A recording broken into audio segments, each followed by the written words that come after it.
PathMonk is the intelligent tool for website lead generation. With increasing online competition, over 98% of website visitors don't convert. The ability to successfully show your value proposition and support visitors in their buying journey separates you from the competition online. PathMonk qualifies and converts leads on your website by figuring out where they are in the buying journey and influencing them in key decision moments with relevant micro experiences like case studies, intro videos, and much more. Stay relevant to your visitors and increase conversions by 50%. Add PathMonk to your website in seconds. Let the AI do all the work and get access to 50% more qualified leads while you keep doing marketing and sales as usual. Check us on pathmonk.com. Welcome to today's episode. Let's talk about today's guest. We have Dr. Gordon on here from Pickle Zone, CEO with them. How you doing today, Doctor? Hey, how's it going, Ernesto? I'm doing great. Thank you so much for being on today's episode. I'm sure our listeners tuning in wondering, hey, Pickle Zone, this is a first for us. So let's start off with that. In your own words, can you tell us a little bit more? So Pickle Zone, what our mission is to enhance player experience within the sport of pickleball. And if you don't know much about pickleball, it's the fastest growing sport in America, even though it was invented back in 1965. And so people are, over the last 10 years, has just expanded greatly. And so what we realized was there's a need to build an app or online community around pickleball, and then provide some capabilities through mobile and artificial intelligence that would just enhance their experience with playing their game of pickleball. All right, awesome. Great to hear that from you guys there. Now, and so that way our listeners can get a good understanding of your company then. But what are some problems that you solve for your clients? Yeah, so basically what we've discovered is there's two things. One is it's difficult for players to find other players in their area of the same level to play. And then the other is skill development, so enhancing their skills. So the first thing that we did, we're building we call a challenge mode within our application, where a person like say this, they're 3-5. So there's different levels. There's 2, 2.5, 3, 3.5, 4, all the way up to 5, and then professional. So most players want to play somebody of their same level in their area. So what we do is we understand what all of our members' levels are in skill, and then we can match them, and then one player can challenge the other player to play, or the teams. It's primarily doubles game, but there are some singles that go on. Mm-hmm. And so we match them up, then they challenge each other. They can even wager each other within our app. So like, hey, we're going to win this, so we're willing to put up this amount to wager. It's not betting because they're doing the activity, so we call it wagering.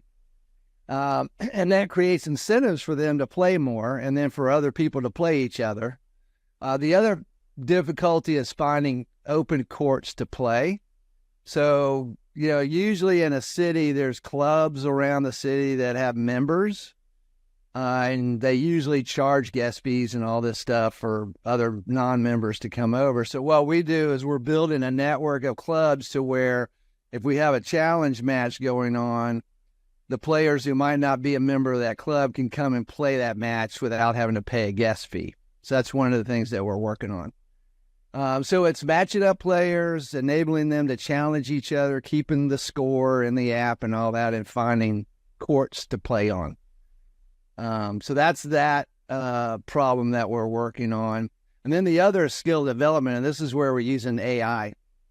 So we've built an AI clone of Scott Moore. So he's the winningest pickleball champion, world champion in history. So he's won 10 world championships.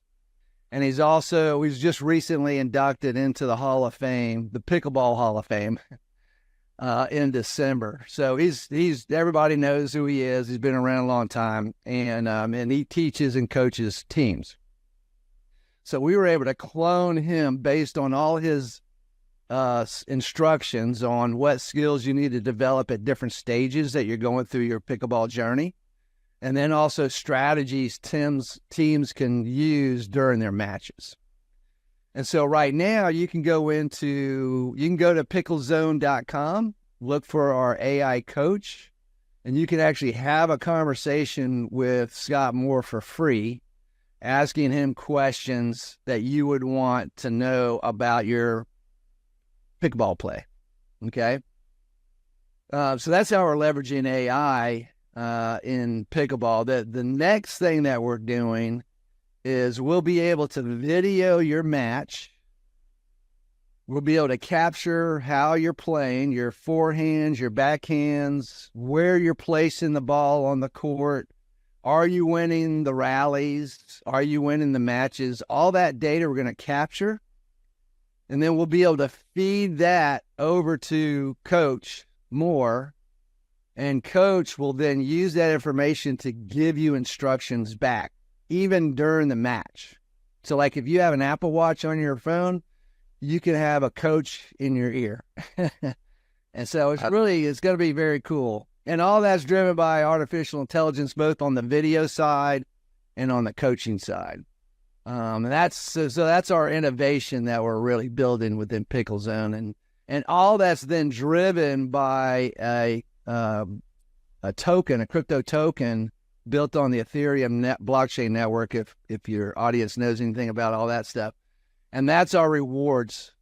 So whenever you're earning a reward, you're earning a token, a Pickle Zone token, and you'll be able to use that to rent courts or buy equipment or swag on an e-commerce site. And so we're really building an ecosystem that incentivizes and enhances players' experience within the sport of pickleball. It's pretty cool. Everybody loves the idea. Definitely, yeah. I mean, the way you're describing it, how I want to start playing pickleball now, right? Because I mean, if you have a coach and it's telling you right there and then how you can improve in the spot, I think that's what everybody wants, right? Yeah, that's amazing to hear. So, how would somebody usually find out about Pickle Zone? Is there what would you say is your top line or your acquisition channel that you guys see working the best for you guys? Yeah. So right now we've been kind of doing organic. So we've got a pretty good following on, well, comparatively for startup, on Twitter, on Facebook, and LinkedIn primarily. LinkedIn networking is primarily on finding ecosystem partners. So the manufacturers of paddles, the equipment for the sport, maybe even teams, so team coaches. So like if it's the University of South Carolina Pickleball Club, we're kind of reaching that type of persona on LinkedIn. And then on Facebook, almost every pickleball community has created a Facebook page or a Facebook group. And there's millions of people playing the game, and they all communicate through their local clubs on their Facebook pages. So that's where we get our direct-to-consumer side of things for the most part. There's a little bit of YouTube and a little bit of TikTok and Instagram, but that's not where the community, because the mix of our population right now is still primarily 55-ish in age and above. But now more and more colleges and high schools are starting up their own pickleball clubs. So there's already a national championship for collegiate pickleball. There's a minor league pickleball. There's a major league pickleball. That's about the top 75 to 100 players are in the major league pickleball league. And then on the minor leagues, we probably have probably a good 2,000 or 3,000 people playing in the minor leagues. And then you have your community leagues and all that. And there's probably about 9 million people who are actively playing pickleball on a weekly basis around the country. But it's expanding into other countries. I mean, we're pretty heavy in Australia already. China has already said that they're going to make pickleball the next big sport in China. The cool thing about pickleball is that all ages can play. So like, my son plays. If my parents were able to play, they could play. But there's a lot of 3-generation playing going on. So usually the grandparents got started because they're already retired. Then they get their kids interested in it, and then their grandkids start playing when they're 5 or 6. As a matter of fact, one of the women's world champions, she's only 16 years old. And so it's really starting to ramp up on the younger ages. So we expect the number of people playing pickleball to scale very quickly over the next 5 to 10 years. Definitely. All right. Awesome to hear that. And so that way our listeners who are tuning in can take like you mentioned, go to your website. You could check them out at picklezone.com. What role does a website play for you guys, right? Is it for getting more downloads? Is it for news? Is it for the virtual coach? What would you say is the main objective there? Yeah, so our app right now is in, we're testing right now, so it's not available to the public. If we've got a strategic partner that wants to look at it and talk about how we integrate, then we can share with them on test flight. It's built on iOS right now. So the website is primarily the place to go. And you can interact with the coach there, Scott Moore, and then you can sign up for a newsletter and do all that. So when we know we're coming to your area, we can get in touch with you also. Definitely. All right. Awesome to hear that. And let's switch gears a little bit then, Gordon, and let's talk about you as a leader, you being the CEO there for Pickle Zone. What are some of your key tasks that you focus on your day-to-day work? Well, I'm very fortunate because we have a pretty strong team. As a matter of fact, I'm co-CEO. Okay. So I'm not a founder. I just joined the company about 6 months ago now. Jude Thomas is my co-CEO, and he's a co-founder with the president, who's Dan Brinker. And then we've got a CTO, a chief marketing officer, and then we have over 1,000 people who have signed up to be brand ambassadors around the country. So we've got a really good team. So for me, my job is to we've been raising money, so all of our jobs is to raise money. But my job is primarily on partnerships and building out the ecosystem and driving, and also I do the artificial intelligence side of the tech. Definitely. All right. Awesome to hear that. Well, let's jump into our next section here, Gordon. It's our rapid fire question round. So are you ready for them? Sure. All right. First off, what is the last book that you read? Oh, I'm reading one right now that's talking about what we're doing. It's Read, Write, and Own. It's by Chris Dixon, and it just came out last month, so it's the latest info.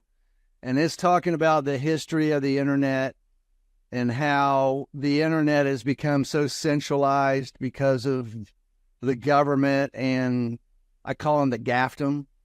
So GAAFTM, which is Google, Amazon, Apple, Facebook, Twitter, and Microsoft.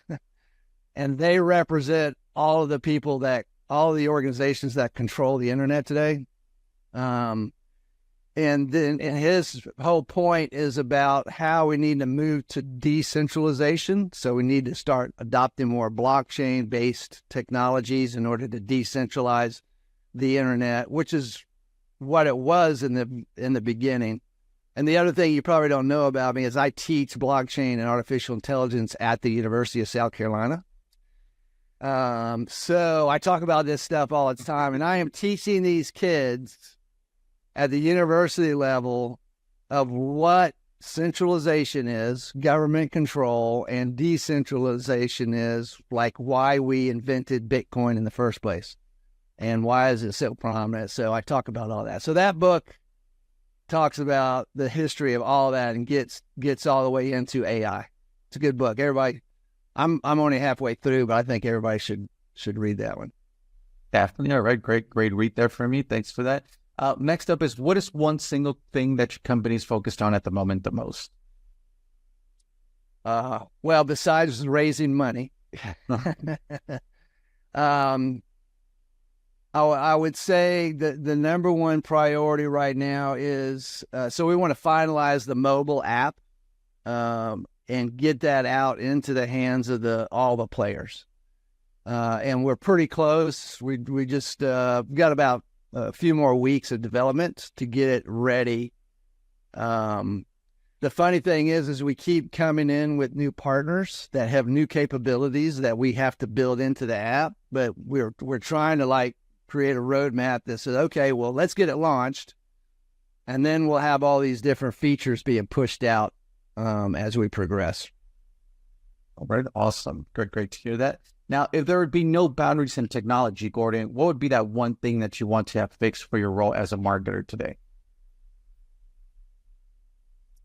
Telepathically tell everybody to download and buy our app. Definitely. That would be, I mean, I don't know. Hey, I think everybody should embed an Elon Musk chip in their brain so we can all communicate with each other. And then that's what I was going to mention, right? He just launched it. I think they just applied one, right? I think this week. It hasn't been. He tweeted that they've implanted one. I don't know if they've got an FDA approval to do that yet. That's basically a clinical. So my doctorate's in health administration. So I've taken companies through the FDA process for clinical research. And you can't just tweet out that you're implanting this thing in this guy, That's it. Well, I mean, he could do it from any country where well, you're right. He could be doing it in China or in Indonesia. You're right. I didn't think about that.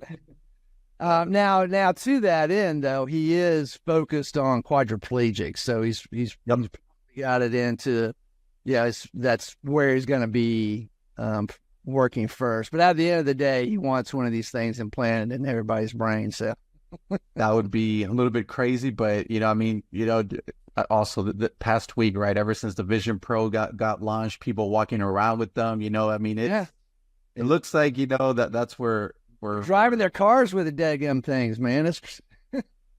I was thinking they're going to crash, right? And I think they have already. Oh, they already did? Oh, there you go. See? I don't know that for sure, but I think I thought I had read that already. Yeah, but with all the connecting so close, having that on your face, getting that Neuralink in your brain. I mean, it's at one point, right? It's going to be too much connected with somebody controlling you. So, well, I mean, now you're talking about the centricity. So it's like at the end of the day, it's what are we going to? I tell you a great series I'm watching on Apple TV was Foundation. So it's a series about basically humanity's already all over the galaxy, and it's got a little bit of AI and robotic stuff in there. But it's all about centralization, and everything we're talking about today, they're still going to be talking about it in 2453. Yeah, definitely. I mean, that's what I mean. It's starting, but I think my grandkids are the ones that are going to have to deal with it, right? Not me. Oh, no. We're now, if the United States deploys this central bank digital currency, CBDC, they will be in total control of everybody. The Chinese are already doing it. So they've got their social credit score system over there. Mm-hmm. They're getting all their data from their big tech companies, and they've created a social credit system. It's not just your credit score financially, it's your social credit. So are you going to websites you don't need to be going to? Are you checking certain books out of the library that you shouldn't be checking out? And your score goes up and down based on that. What the United States would love to have that, or we the people don't, but the government does. Definitely. So that's awesome. we in decentralized world are really working hard to at least to work towards decentralizing the internet as it was in the beginning. And now, Pickle Zone is a private enterprise, and we just want to work with pickleball players at the end of the day for that. But those of us who are deep into the tech and the culture, we want to just create environments that where we don't have to be beholden to a government entity when they want data on our customers. But anyway, we can talk about that. That's a whole nother podcast. Yeah, definitely. No worries. And well, lastly, I do want to ask, right? What is one piece of advice that you would give yourself if you were to restart your journey as a marketer today? So the thing that I'm working through now, like Google just changed some of their algorithms and things like that. So you're always having to update these things. So is there a model where we just do our thing from a marketing standpoint, and whenever somebody changes something or there's another law that gets changed, it just automatically gets pushed into the protocol so that we users don't have to think about all that stuff. It just automatically updates. Because you get in trouble. It's like you've been marketing this way for years, and all of a sudden some change happens, and you still continue doing what you're doing, and then you realize you've broken the law, Yep. or you've gone against ICANN, or you're going against the Google algorithm, and so now all your messaging gets pushed down to where the exposure is not as high as you want it to be. So those are the things that I get frustrated with. All right. Well, great. Hey, well, Gordon, thank you so much for being on today's episode with us. I do want to give you the last word. If someone forgets everything about the interview today, what is that one thing they should remember about your company? We love the sport of pickleball. So go to picklezone.com and learn all you can about the sport. Definitely. All right. Awesome. Hey, to our listeners, thank you so much for tuning in. To you, Gordon, thank you so much for being on, and looking forward to our next episode at Pathmonk Presents. Cool, man. Thank you. Thank you, Gordon.